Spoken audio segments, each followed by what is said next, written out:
Mr. Tavis Smiley, preach it. Thank you, man. Politics in this country is crazy. You put things in perspective that even I didn't. The right is playing fast and loose with facts and scapegoating everyone under the sun, especially black and brown people. As a white man, I do not agree with this, and I am on my black and brown brothers and sisters' side. Fight the good fight. You know that I am part of the resistance. Let's fight the power. Our freedom of speech is freedom of death. We got to fight the powers that be. KBLA Talk 1580.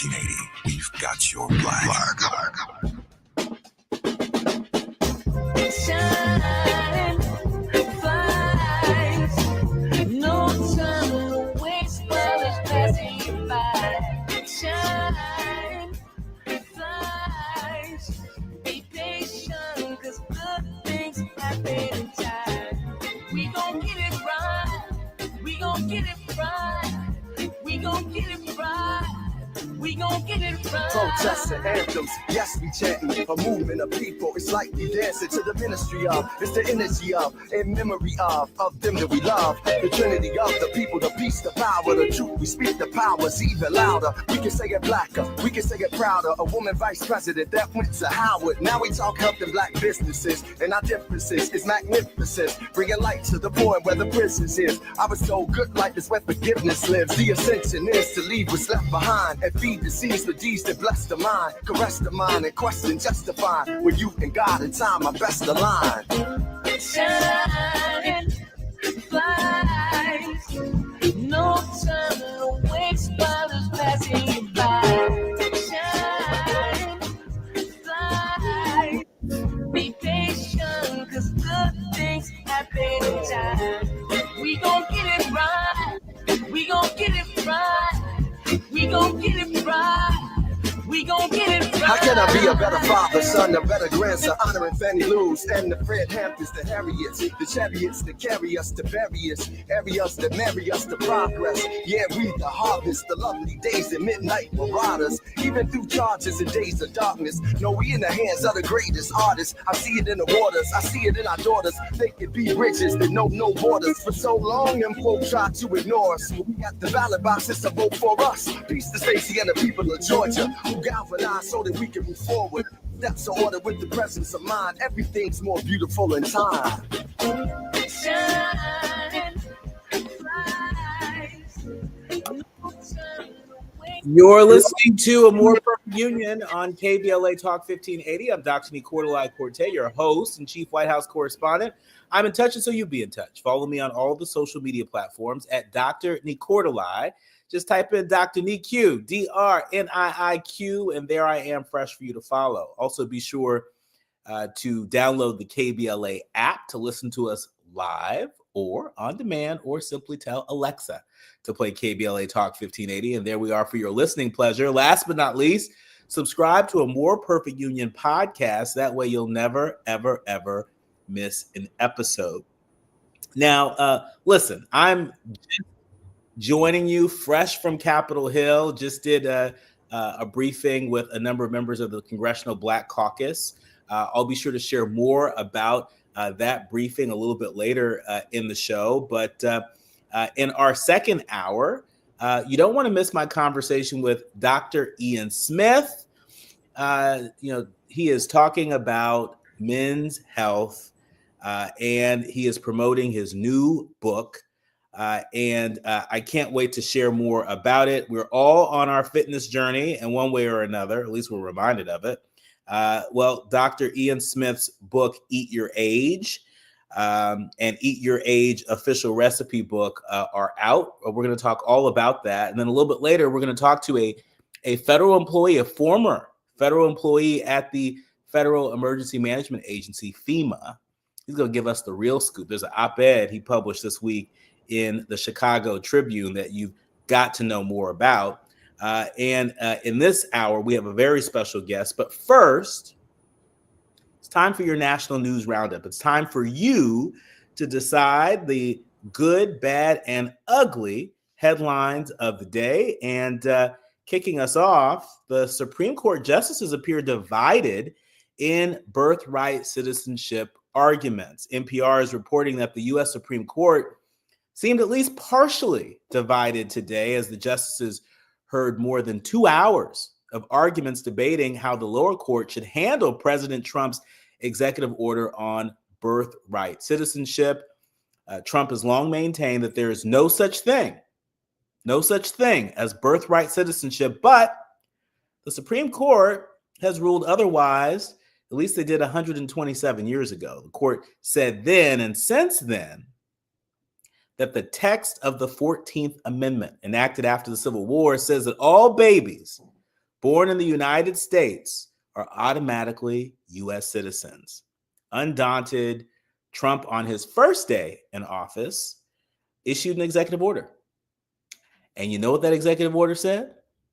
That executive order declared that children of parents who enter the U.S. illegally or on a temporary visa are not entitled to automatic citizenship. So this is the showdown. And this is it's a critically important showdown. This could really fundamentally change something that, we thought was settled law in this country. But how often have we seen a number of issues before the Supreme Court that appeared to be settled law? Even in the confirmation hearings of recent justices, they seem to agree that there were a number of issues that were off limits because they were settled law. And then once they got on the court, it seems they voted otherwise. In other news, Israeli airstrikes kill at least 80 as Trump talks of turning Gaza into a freedom zone. And House Republicans are floating a compromise that's going to enable faster Medicaid cuts and a larger SALT deduction, they call it. NBC News reporting that Speaker Johnson is exploring ways to placate two rival factions who have emerged as the biggest roadblocks in the House for a massive bill that will really accelerate President Trump's agenda. Blue state Republicans want larger tax breaks for their constituents, and conservatives who want Medicaid cuts to kick in sooner. Johnson suggested to reporters just yesterday that the provisions for a higher state and local tax, otherwise known as the SALT tax, that deduction, people that are interested in that and are interested in enforcing new Medicaid work requirements sooner could be incorporated into the final package as they stare down their self-imposed Memorial Day weekend deadline. And so that's the latest from Capitol Hill. But right now, I'm really delighted to welcome our next guest, somebody who knows quite a bit about how Washington, D.C. operates and sometimes doesn't operate. Mark Whitaker is joining us. He is the former editor of Newsweek, and he's the first African-American to lead a national news weekly. For folks who may be less familiar, he served as Washington bureau chief for NBC News, managing editor of CNN Worldwide, and did all this during a time where there weren't a lot of diversity, equity, and inclusion programs that existed, right? And if they did, certainly not at the scale of the most recent iteration of DEI programs that we have seen. This is somebody who's very well respected. I was just talking to my colleague, Ebony McMorris at AURN before we went on air, and she reminded me, oh, I know Mark. We used to work together for a flash when he was at NBC News. And so, Mark, welcome to the show. Thanks for having me. Thank you for being here. And let's talk about your latest work, The Untold Story of the Other Great Black Renaissance. There are a number of books that you have written since being at Newsweek and some of your other outlets. Talk to us about this most recent book and what led you to pen this one. So, well, actually, that's a couple books ago. That was about the legacy of Black Pittsburgh, Smoketown. My latest book, which came out this week, is called The Afterlife of Malcolm X. It's next Monday is going to be the 19th of May. Is going to be the 100th, Malcolm's 100th birthday. I wrote the book both to sort of tell the story of why Malcolm is an even bigger figure, I think, in terms of our history and our imagination, 60 years after his assassination, it's also that anniversary year, than he was when he was assassinated. And the impact that he had on the Black Power movement, the Black Arts movement, on hip hop, on obviously more recently the Black Lives Matter movement, athletes, musicians, politicians, but also why his message, both what he said and the way he said it, is still speaks to our moment today. Yeah. My apologies. I know you've written so many books, but as a build-up to your most recent book, The Afterlife of Malcolm X, I wanted to start with your book, about the other Renaissance, the other Black Renaissances, because right now there are a lot of people that are feeling overwhelmed in this moment. Specifically, Black folks are feeling not a lot of optimism about the future. And, and I feel that, and you might feel that on some level. But when I think back to history, when I go back and reread some of the books that are on my bookshelf, I'm reminded that, this era is strikingly similar to the 1920s. There was corruption afoot in government. There was a lot of deregulation that was afoot in private industry.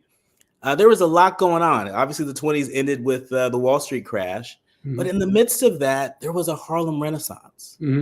And we are still inspired and lifted up by the beauty of that still today. And so I wanted to ask you, do you think the same is possible in this moment? Do you think it's even happening in this moment, especially coming off of, that amazing Met Gala with the Black Dandy theme? Do you think that there is a Black Renaissance afoot right now? Well, let's just talk about the broader picture, which is, the history of race in this country is progress and backlash, right? And every time there's some progress, we get the backlash. And I think most of the sort of official history books tend to focus on the periods of progress and they leave out the backlash.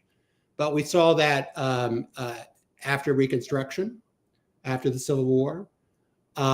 We saw it after, the period you're talking about, World War I, where, a lot of Black folks went out and served in World War I, and then there was a backlash after that.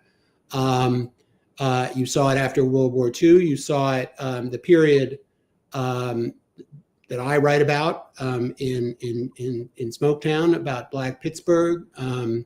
That was, they led, the Pittsburgh Courier, largest Black paper, led the movement to, for support for the Black support for the war in World War II.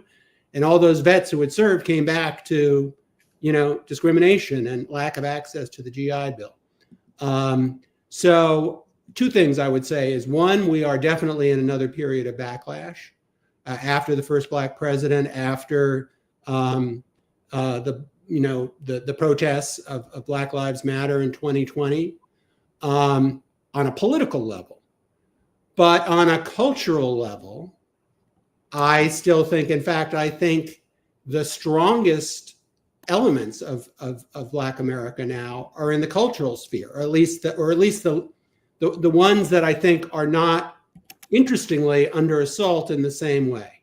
Okay, so think about it. The current president is going after icons like Jackie Robinson, right? He's going after all these affirmative action programs and diversity programs, books that he's trying to ban. What is he not talking about? He is not talking about Kendrick Lamar at the Super Bowl. He is not talking about sinners, right? Because you know why? Because I think those Black culture at that level is almost so powerful now that he knows that he can't really go after it. So I think you're really onto something, which is in this moment of attack on a political level. I think one of the things that Black folks can turn to and are turning to and that other people are turning to, is the strength of our culture. When we come forward, more with author Mark Whitaker on his new book, The Afterlife of Malcolm X. You are listening to and streaming A More Perfect Union on KBLA Talk 1580. You're listening to A More Perfect Union on KBLA Talk 1580. We've got a lot to talk about. 1 2 1 2 1 2 1 2. You ready? Somebody make some noise in this joint. KBLA Talk 1580 celebrates its 4th anniversary this year on Juneteenth. Here we go again. Hard to believe 4 years has gone by so fast. Oh my God. But here we are, still standing, still loving and serving our people as best we can. Yeah, that's what I'm talking about. To celebrate our 4th anniversary, we have 4 big events, and you're invited to all of them. She got a lot to say. Let's do this. Let's get it on.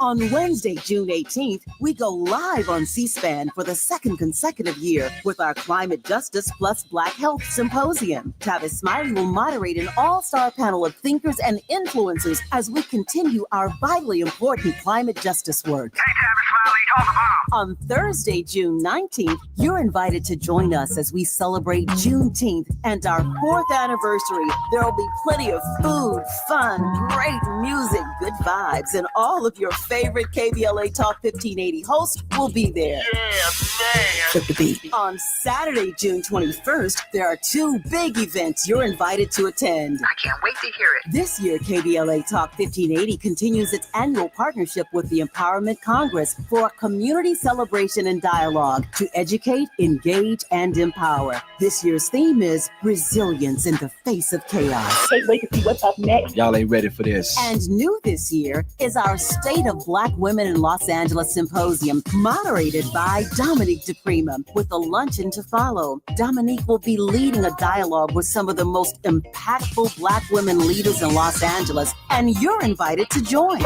This is it. All of these events are free, but seating is limited, so you must register in advance at our KBLA1580.com website, where you can find all the details you need about each event. Check it out. It's our 4th anniversary, and we would love to celebrate it with you. I love you guys so much. There's nothing you can do about it. We're KBLA Talk 1580. The only black talk radio station west of the Mississippi. Thank you for having our black. Happy anniversary, KBLA! Love you. Love you. Are you facing an unexpected financial emergency? You need WeFixMoney.com. WeFixMoney.com could help you get up to $3,000 fast. WeFixMoney.com is free to use, available 24/7, and has an A rating with the Better Business Bureau. Go to the name you trust, WeFixMoney.com. If you need emergency cash up to $3,000 for bills or anything else, type WeFixMoney.com directly in your browser. That's WeFixMoney.com. Small businesses are the heart of America. But you don't have to go it alone. As the nation's largest nonprofit resource of expert business mentoring, SCORE has helped millions of entrepreneurs build their businesses for free. Get the connections, education, and guidance you need with SCORE. We're ready to help. Find a mentor today at score.org. Hit me. National news of consequence, informed opinion, and analysis beyond the headlines. You're listening to A More Perfect Union on KBLA Talk 1580. You are listening to and streaming A More Perfect Union on KBLA Talk 1580. I am honored to welcome our next guest. He's a legend, just saying. Mark Whitaker. He has done so many things in journalism that have stood the test of time. And his latest feat is this new book that will stand the test of time. It's called The Afterlife of Malcolm X. It's a book that couldn't come out at a better time. May 19th marks the 100th birthday of Malcolm X, and what a time like the present to revisit his life and legacy. How are we doing as an industry, Mark? At this moment, there's so much that's happening around the world. There is so much polarization in our politics here in the United States. And there's not a lot of optimism across the political spectrum. And a lot of folks seem to blame the media. How are we doing? Give the media sort of a scorecard in terms of meeting this moment. Well, it's interesting. You can't talk. I started out in the days when there were 3 TV networks. I worked at one of the 2 great news magazines.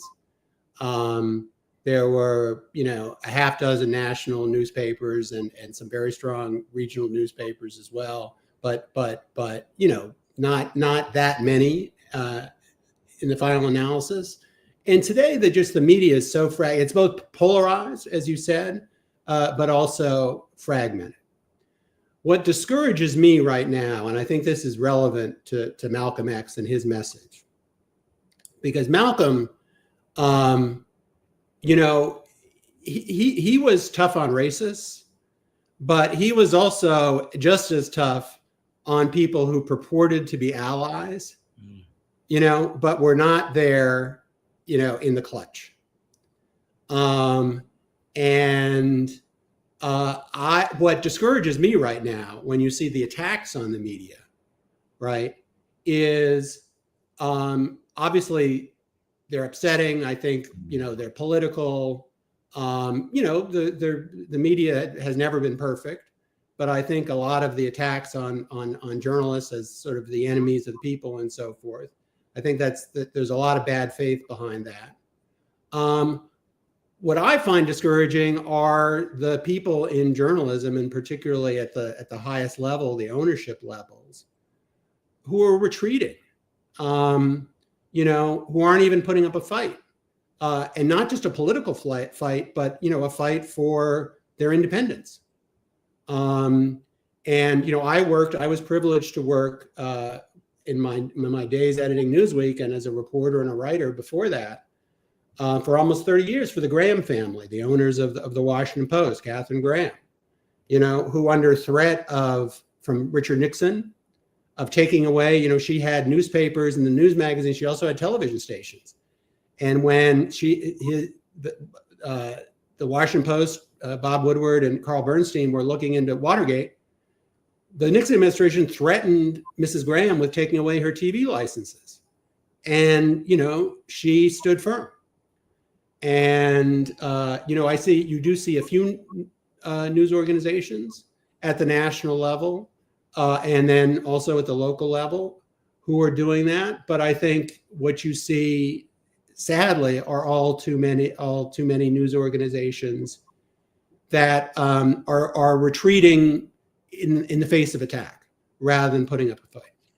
So we certainly have heard the things that give you pause, the things that you are not excited about. But talk to us about the promise that you see, particularly when it comes to independent media. Because I think when we say the media, we don't make the distinction well enough, the difference between corporate media and independent media. What promise do you see with independent media? Well, look, I think, you guys are a good example. I think the advantage that independent media has, if they do it the right way these days, is partly because we're more fragmented, which can have its downsides. The good part of that is you have an opportunity to find an audience, right? And so, you and what, Tavis has done at KBLA is a good example, because it starts with identifying an audience, a loyal audience, right? And as long as you can attract that audience and deliver that audience, to advertisers, but also more importantly, just, count on the loyalty, you can resist the larger forces, right? Because the audience is going to stay with you. To me, I think that's kind of where it starts right now.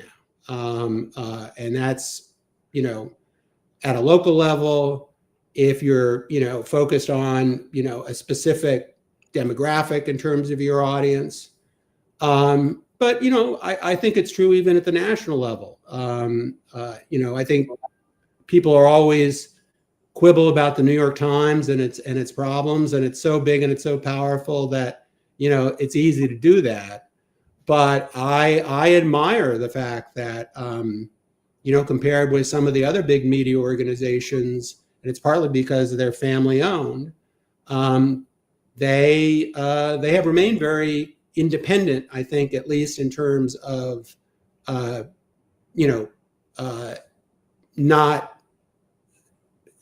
sort of going along or changing their editorial policy, which other people are doing, in anticipation of an attack from the government.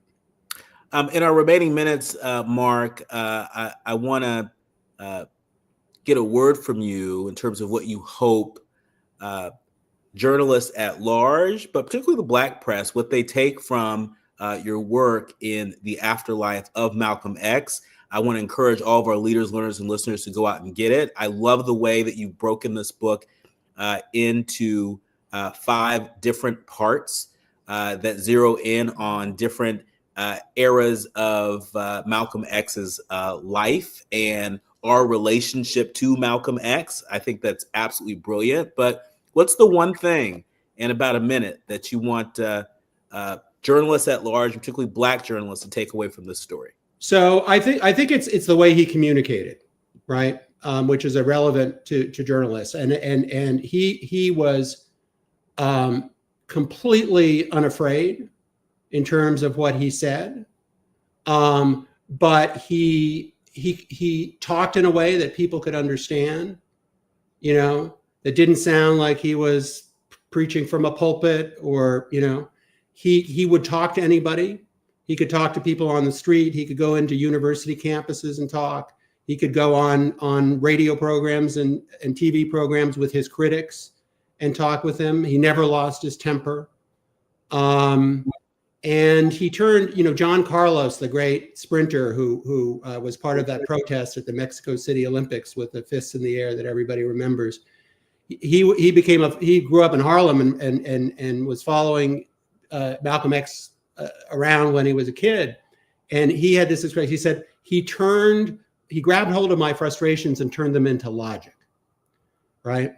So I would say, whether you're a journalist or an aspiring politician or an aspiring activist, study the way Malcolm X communicated. Those are marching orders. More with author Mark Whitaker on his new book, The Afterlife of Malcolm X. We want to dig into a few sections of the book. It is a big recommendation.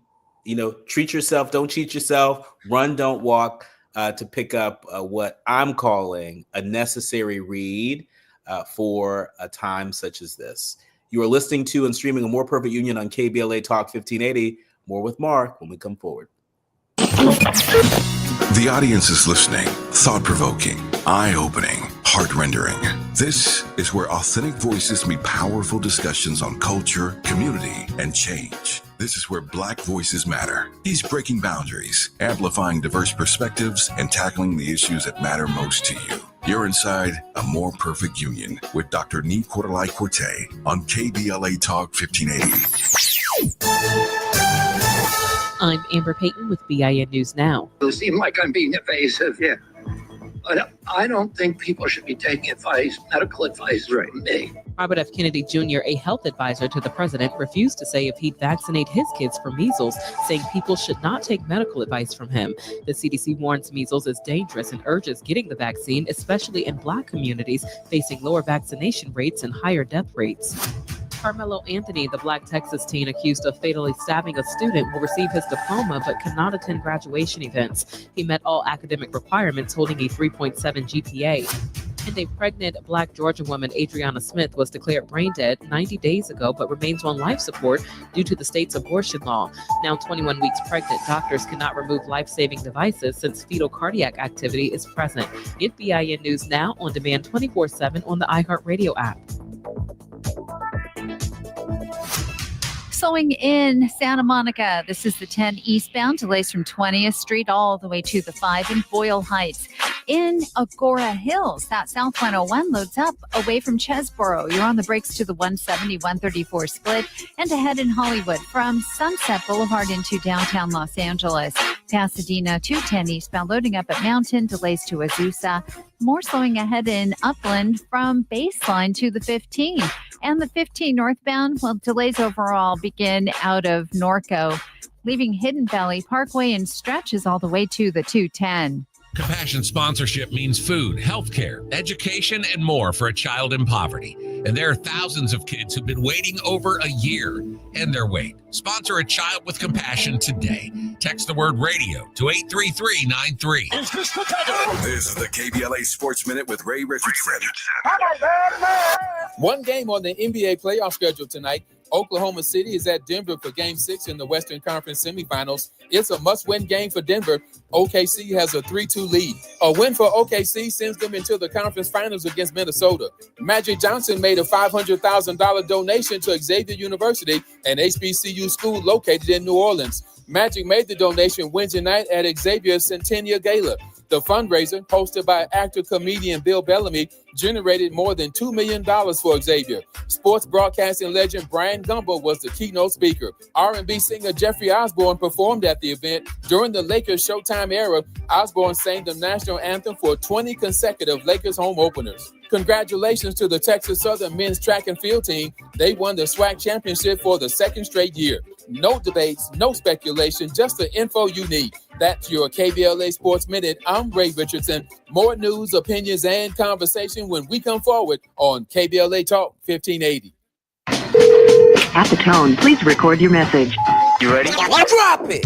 Mr. Tavis Smiley, preach it. Thank you, man. Politics in this country is crazy. You put things in perspective that even I didn't. The right is playing fast and loose with facts and scapegoating everyone under the sun, especially black and brown people. As a white man, I do not agree with this, and I am on my black and brown brothers and sisters' side. Fight the good fight. You know that I am part of the resistance. Let's fight the power. Our freedom of speech is freedom of death. We got to fight the powers that be. KBLA Talk 1580. We've got your black. KBLA Talk 1580. We've got a lot to talk about. KBLA Talk 1580, connecting you with services and solutions. LA County's new Justice Care and Opportunities Department, or JCOD, is here to support justice-involved individuals and their families. The JCOD Support Center is now taking calls at 1-833-LACJCOD. That's 1-833-522-5263. Available 7 days a week from 6 a.m. to 11 p.m., the Support Center is your one-stop shop for re-entry issues and court support. They offer court reminders, connections to local services, transportation assistance for housing, court appearances, and childcare. The JCOD hotline provides personalized help to connect you with services that you need. And don't forget to check out justiceconnect.org for more information. Remember, it's free and available every day at 1-833-522-5263. This is a community call to action from KBLA Talk 1580.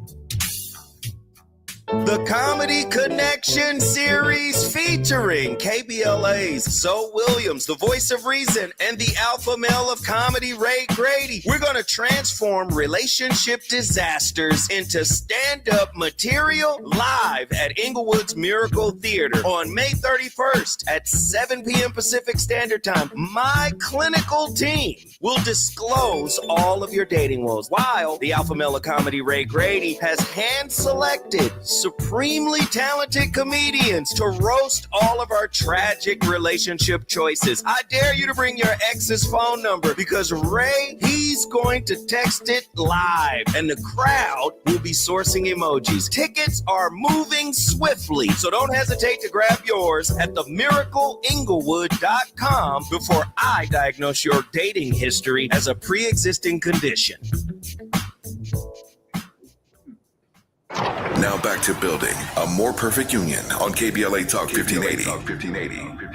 You are listening to and streaming A More Perfect Union on KBLA Talk 1580. I am joined with Mark Whitaker. He is the author of a really incredible new book called The Afterlife of Malcolm X. published to coincide with the 100th anniversary of his birth, May 19th. That's the first major study of Malcolm X's influence in the 60 years since his assassination. It explores his enduring impact on culture, politics, and civil rights.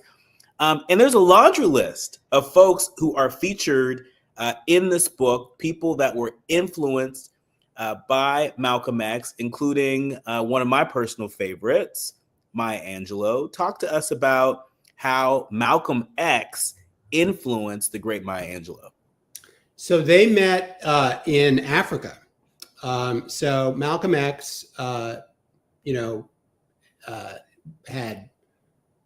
been a member of the Nation of Islam, became essentially the leading, most prominent national spokesman for the Nation of Islam from the time that he got out of prison in the early 50s until the early 60s. And then he had a falling out with Elijah Muhammad, the leader of the Nation of Islam, and he went out on his own in 1964, in the spring of 1964. And one of the things he did was to go to the Middle East and Africa. He made a pilgrimage to Mecca, which he had never done before, and then he went on a tour of the capitals of Africa. And this is a time when they had just gotten their independence from the colonial powers in Europe.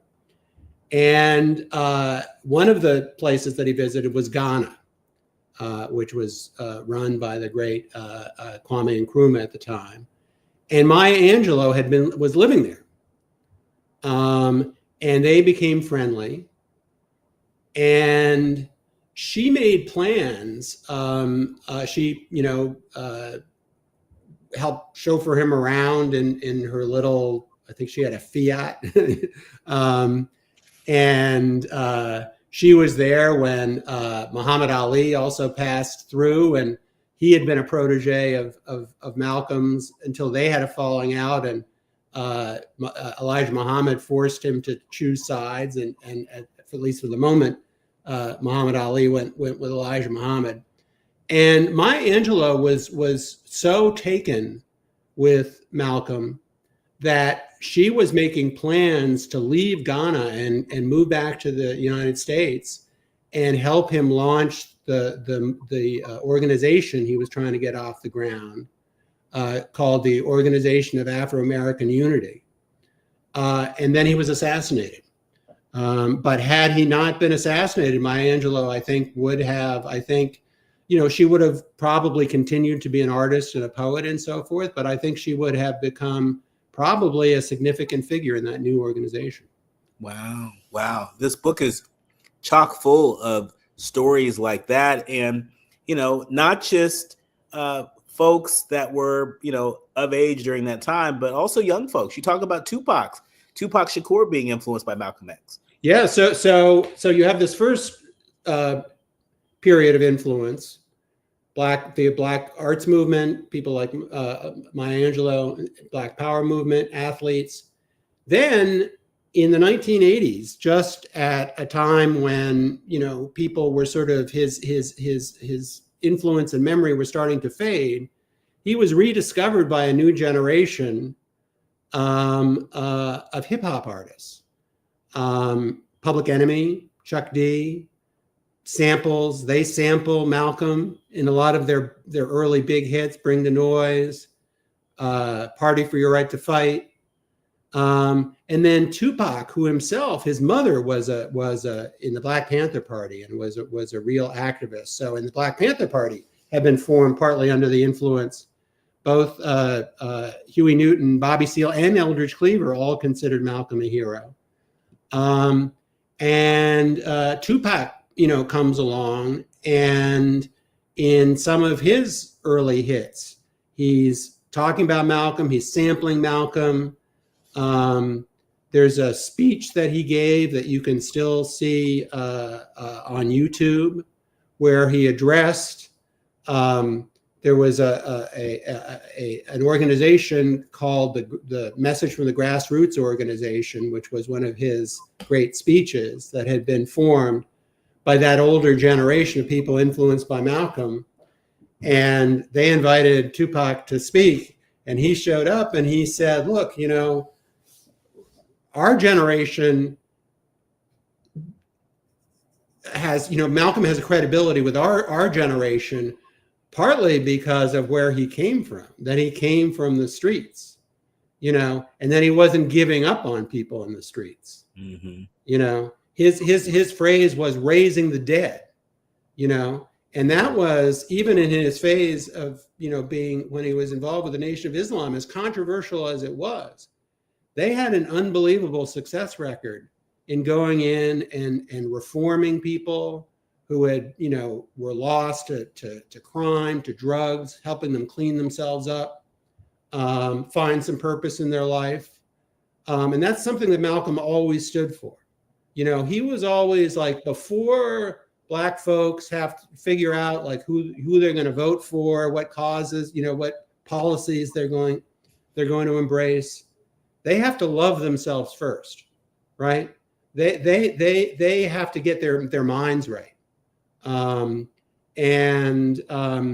Anyway, so that's why, you know, and they didn't have to be taught, you know, somehow that's the fascinating thing about Malcolm is that, you know, Tupac didn't, you know, it's not like he was taught in the history books. It's not like there was a movement to name a holiday after him in Congress. But one generation after another discovered him anyway and were inspired by him. Yeah, I remember a few weeks ago, I was at a press conference and Mark Morial, the CEO and president of the National Urban League, was talking about growing up in the South and at a time where they didn't have the best textbooks and certainly didn't have access to Black authors and books, affirming books about Black folks. And so his mother, who was a second grade teacher, encouraged folks to self-teach, right, this history at home. And he remembers his mom putting the autobiography of Malcolm X on the bookshelf at home, and that's how he learned the story. And I'm glad you brought up the book, because this is a big part of his influence. Because that book, you know, has been read now for 60 years by people generally at a very formative time of their life. You know, they're in high school, maybe sometimes junior high school, maybe college, when they're figuring out their identity, right? And they're struggling. There are such big themes in that book, right? There's, you know, the loss of parents. There's the struggle for identity. There's kind of, you know, losing yourself, and then finding, you know, a spiritual purpose for your life. There's the search for a father figure, and then being disappointed by a father figure. All of those things, you know, you can leave the political message aside, and I think that's another reason why.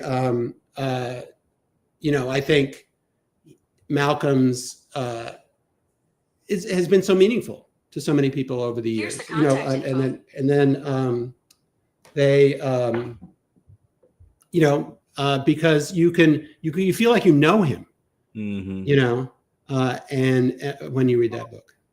It's so interesting when you talk about the formative influence of Malcolm X. There are a number of folks, including former President Barack Obama and Supreme Court Justice Clarence Thomas, two folks who don't agree on much, if anything. I found it fascinating that both of them have cited Malcolm X and the story of Malcolm X as very formative in their development. What can we learn as we analyze, you know, modern political figures, as we look for consensus, as we look for whatever that North Star is? What can we learn from the fact that Malcolm X, of all people, influenced the rise of a Barack Obama and a Clarence Thomas? Well, you know, it's interesting. One of the things I write about in the book is how people have been fighting for 60 years over his legacy, and everybody wants to claim Malcolm. say that he was a radical, he was a conservative, he was,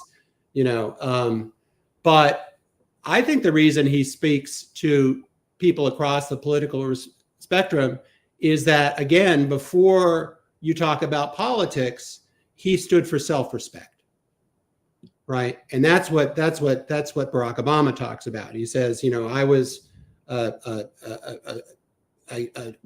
biracial kid growing up in Hawaii, trying to figure out my identity. And I was reading as much as I could from, the great Black authors. But Malcolm was the one person who I thought I could see myself, sort of talking about the self-respect you needed to be an actor in the world, right? And to be proud of yourself, to be proud of your history, and to put your knowledge of who you are and where you came from and your people, into action, right? And that was inspirational for him. Similarly, Clarence Thomas, I think it was, again, the message of self-help, self-reliance. Now he goes further and says Black folks shouldn't ask for anything from the government. In fact, he's opposed, lots of programs supporting Black folks. So he ends up politically in a very different place than Obama in terms of the policy he supports. But on that fundamental principle, sort of psychological idea of respecting yourself, and acting in the world from a position of pride and self-respect, both of them could identify with his message. Mark, in our remaining minutes, I've got to ask you this last question. Your book is so fascinating. I feel like I could go on and on and on, chapter by chapter. But we've been talking a lot about self-respect as the message that a number of folks, including but not limited to former President Obama, Supreme Court Justice Clarence Thomas, have discerned from the life and legacy of Malcolm X. But talk to us about what you believe through your research that Malcolm X saw as the limitations of respectability politics. There are so many folks out there that say respectability politics ain't it, and that is part of what is creating the divisions in the parties and in America. What do you think Malcolm X's critique would be of respectability politics today? Well, I think it starts with his view of integration, right? And so Dr. King talked about, he had a dream. Well, what was his dream? Was that we would become an integrated society and white folks would accept Black people as equals. And Malcolm never bought that. He thought that there were just too many white folks who weren't really interested in true integration. And, that there are also some Black folks who weren't necessarily, yearning for it either. So again, Malcolm projected this idea of personal self-respect on a personal level to the political level. He said what we should be after is not integration, not, having a culture, a Black culture that just imitates white culture, right? Or even necessarily, insisting that, white folks are going to see us as just like them, but that we demand true respect and equality in terms of the way we're treated in the workplace, in terms of our economic opportunity, our cultural significance, and our claim to citizenship as Americans. And he believed that you could have both things at once. You could demand that kind of respect and that kind of political, economic opportunity and political equality and still have a distinctive Black identity and culture at the same time. Our thanks to Mark Whitaker, the author of The Afterlife of Malcolm X, an Outcast Turned Icon's Enduring Impact on America. It is available now everywhere books are sold. Again, run, don't walk to get this. Thank you, Mark. It has been an honor to be in conversation with you. Thank you for having me. You've been listening to and streaming A More Perfect Union on KBLA Talk 1580, the quiet part out loud when we come forward. Striving to make America a nation as good as its promise. This is A More Perfect Union on KBLA Talk 1580. We've got a lot to talk about. We ask seniors how to prevent Medicare scams. My best advice, if you get a phone call, do not talk to the person. These people are well trained. Don't talk to them. They don't know me. They're just trying to scam me. Don't be fooled. Hang up. Just hang up. Never give out your Medicare number. They're going to get your number and put in a false claim. If I get a call from someone, I don't pick up the phone. And should I pick up the phone and they ask for information, then I hang up. How do you detect Medicare fraud? Just like I check my credit card statements, I check my Medicare statements monthly. Scammers can get a hold of your number, order medical devices through your account, and you're not even going to know about it if you don't look at your statement. Check your statement every month. If you get your statement and you see something that you know you did not have done, you report it. Call your senior Medicare Patrol. To report Medicare fraud, call the Senior Medicare Patrol at 855-613-7080.